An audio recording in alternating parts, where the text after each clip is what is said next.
A country known for its stellar vehicles, industrialization, and prospering economy, Germany would become Europe's leading force, but it wouldn't be without many years of terror and despair. Much of Germany in the 20th century was defined by Nazi concentration camps, the Berlin Wall, hyperinflation, and a man we now know as Adolf Hitler. But in order to understand how a promising country in 1913 could fall into Hitler's hands 20 years later, we must understand Germany's origin and its entanglement with the world's imperial powers.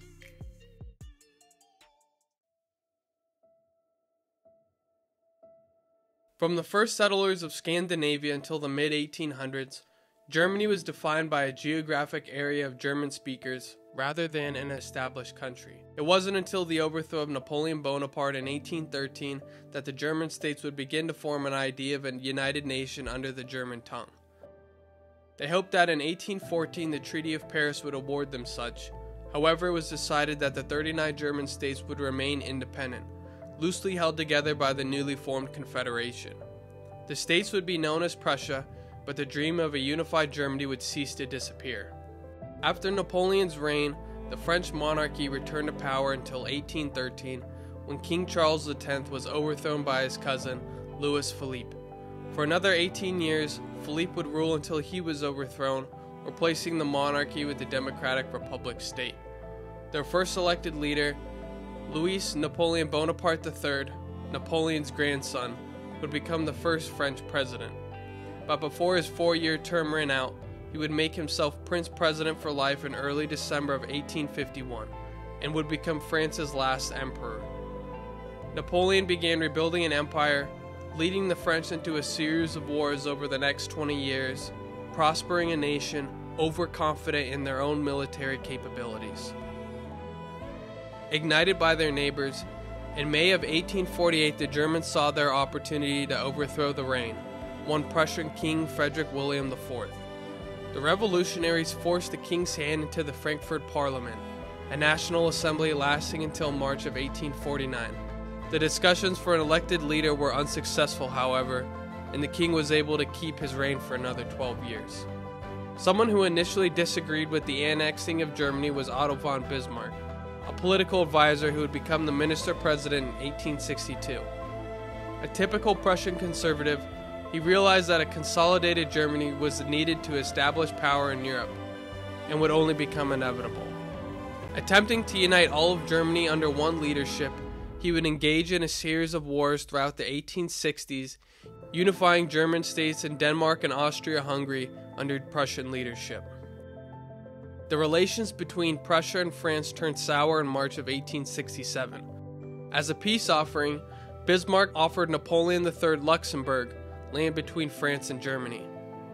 However, when the French emperor went to seize the land, Bismarck withdrew his side of the deal. Napoleon became upset, feeling that Bismarck was making a mockery of the emperor.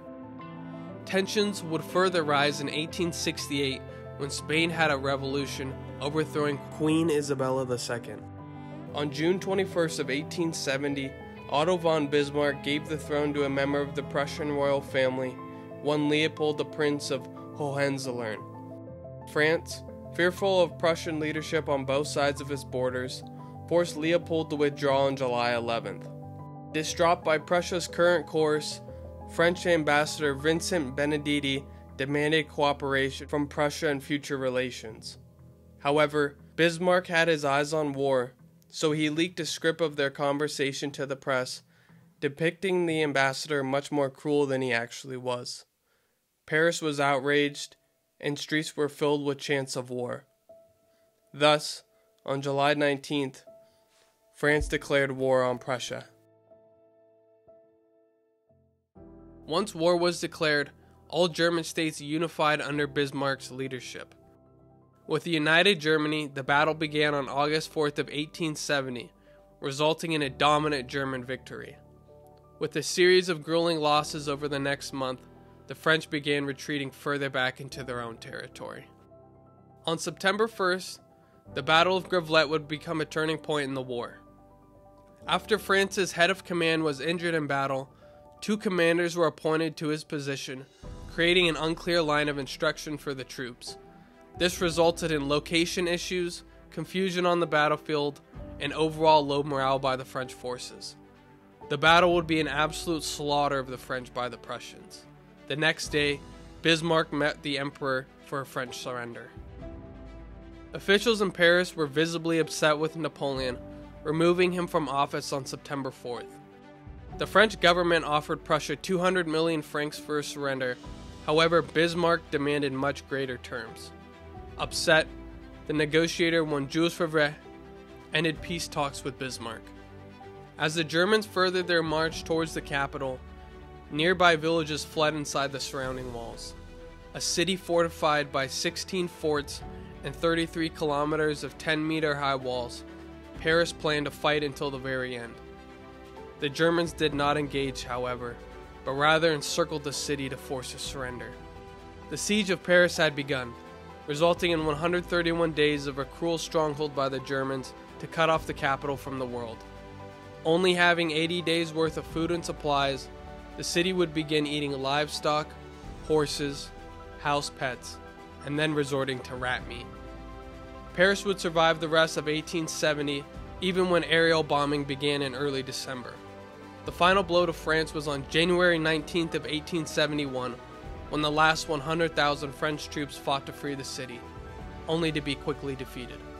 On January 27th, the siege of Paris and the Franco-Prussian War would end due to a French surrender. The Treaty of Frankfurt was officially signed on May 10th of 1870, and the repayment to Prussia from France was 5 billion francs. Over 2,000% more than France's initial offer, the astounding amount would fuel the French hatred of Prussia for the next 80 years. Back in Prussia, excitement was in the air about the war ending, but the biggest victory wasn't the French surrender. The Franco-Prussian War had finally brought Germany together. Bismarck was able to unite all of the German states under one leadership on January 18th of 1871, a dream Germans had fostered decades before. After the war, Germany rose as one of Europe's leading countries by forming alliances and preventing wars.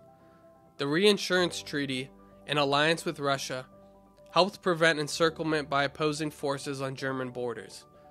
Bismarck was also successful in isolating France from the rest of European powers. In 1890, Kaiser Wilhelm II successfully forced Bismarck's resignation on March 18th, putting himself as Germany's leader. Wilhelm's vision for Germany was to be the leading imperial force of Europe. The population rose by 36% from 1890 to 1913, while industrialization boomed. In the first 7 months of 1914, production of steel was 11 million tons, while coal production increased by 311% yearly since 1890, surpassing the French, British, and Russians. Wilhelm also grew the German Navy into the second largest of the world, only behind the British Royal Navy. With colonies in Africa, Australia, the Philippines, and Antarctica, it appeared Germany would become Europe's dominant power, a fate that France, America, Britain, and Russia all feared. Russia and France formed the Dual Entente in 1894, later to become the Triple Entente in 1907 between France, Britain, and Russia. This stated that if any nation had war declared on them, the others would come to aid. By the early 20th century, Germany was landlocked from 3 sides, the very fate that Bismarck fought to avoid. On July 25th of 1894, Maria and Peter Princip gave birth to their second child, a young, healthy man born into a poor Serbian family. Gavrilo Princip would become an individual who would join the movement Young Bosnia and become an avid supporter of the unification of the southern Slavic states. The South Slavs had a long-fulfilled dream of uniting all of the Slavic states under one government, much like Germany. However, in 1908, Austria-Hungary annexed Bosnia, causing political uproar in the state. Over the next 6 years, many rebellions, protests, and assassination attempts would form in order to overthrow the Austria-Hungarian reign, but all had failed until the summer of 1914. In 1914, the heir of the Austria-Hungarian throne, one Archduke Franz Ferdinand, went to visit Sarajevo, the capital of Bosnia. On June 28th, he and his wife, Sophie, the Duchess of Hohenberg, were en route to the town hall in the late morning when a group of conspirators plotted to kill the Archduke. When the first assassin got cold feet, the next, a man by the name of Najeko Kablanek, threw a hand bomb at the Archduke's vehicle. The bomb, having a 10-second delay, allowed Leopold Lojka, the driver of the limousine carrying the royal couple, to see the bomb and speed quickly away. No one in the royal vehicle was injured, and the Archduke would still give his speech at the town hall. However, there was confusion with the driver on the route back, and the group became lost in the foreign city. When a wrong turn was made down a street, Gavrilo Princip saw his chance. As the vehicle stopped and attempted to reverse, he fired 2 rounds into the open vehicle, hitting the Archduke once in the throat and his wife once in the abdomen. A crowd quickly swarmed the assassin. The driver rushed the couple to a state official's residence for medical assistance. Sadly, they were both dead within the hour. Austria-Hungary used the assassination to their advantage, stating that the Serbian government was behind the act. On July 5th, Wilhelm II secretly pledged an alliance to Austria-Hungary, stating that if war was declared on Austria-Hungary, Germany would be of unwavering assistance.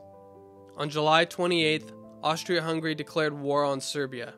Due to an alliance with Serbia, Russia would declare war on Austria-Hungary, causing Germany to declare war on Russia. Then France would declare war on Germany, Austria-Hungary on France, and eventually Great Britain on Germany.